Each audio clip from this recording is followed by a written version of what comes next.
Hey guys, it's Noah here from iHollywood TV. Our next guest is an animal expert on Hallmark Channel's Home and Family, and she's here to celebrate National Rescue Dog Day with us, happening on Wednesday, May the 20th. Please welcome Larissa Wohl, joining us through VI Skype. Hi, Larissa.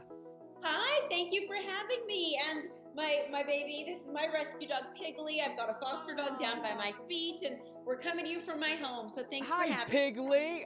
Adorable. Thank you.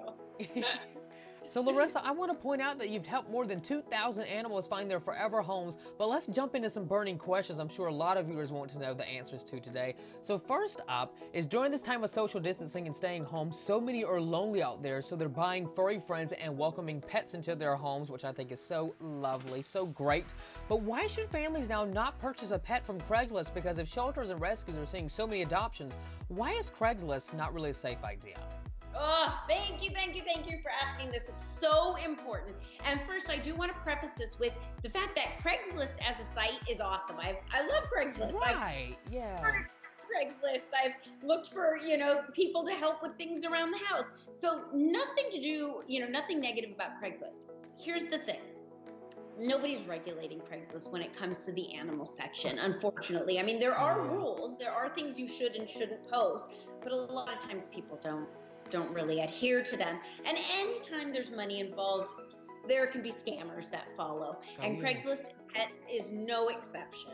A lot of the animals that are up for sale on Craigslist, even if they use the terminology animal for rescue or rehoming this dog or puppy, it usually isn't a true rescue situation. It's usually a backyard breeder. It's usually an accidental litter. And the problem is, anytime you, as a Joe Schmo off the street, give that person money and take a dog off their hands and make that exchange, you're then giving them incentive to keep going. Because it's like, oh, well, this is some easy cash in my pocket.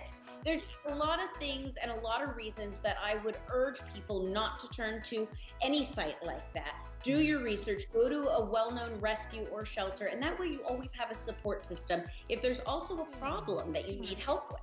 Well, Larissa, let's now talk about what you should do when you go back to work and your pet feels as if you've abandoned them, because now all these pet owners are going back to work. They've been with their pets now for like almost 24/7, all day, every day, and then they're like, oh, I got to go back to work.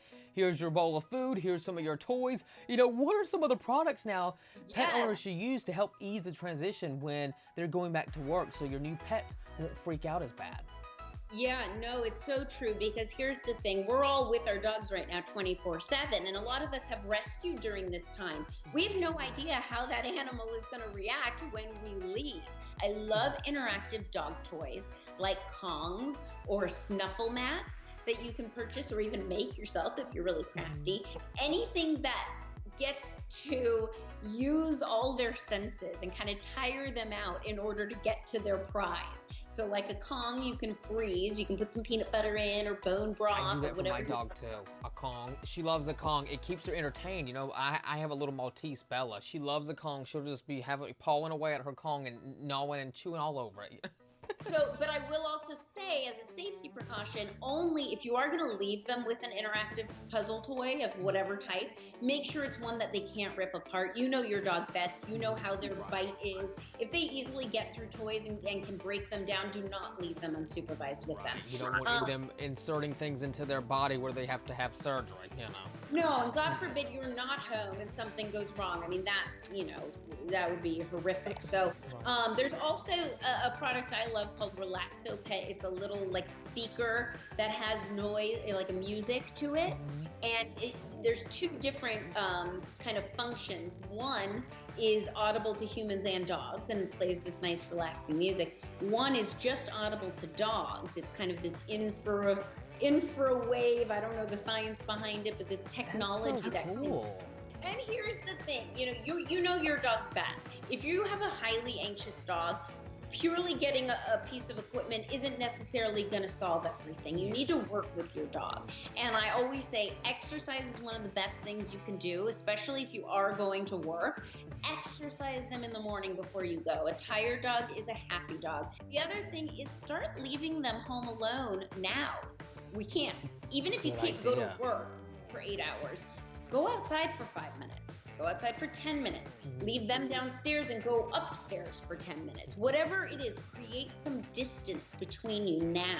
And I'm dealing with that with my foster dog right now. I left the other day and she clawed up the molding by my door. So we're working on teaching her that I can be sitting over here, she can be sitting over there, and it's okay. All is okay with the world. That's a real thing, huh? That's going to happen with a lot of these pet owners. Oh my goodness. Guys, start now. Listen to Larissa. Even when you're going to the grocery store, you know, that's the perfect time to do it.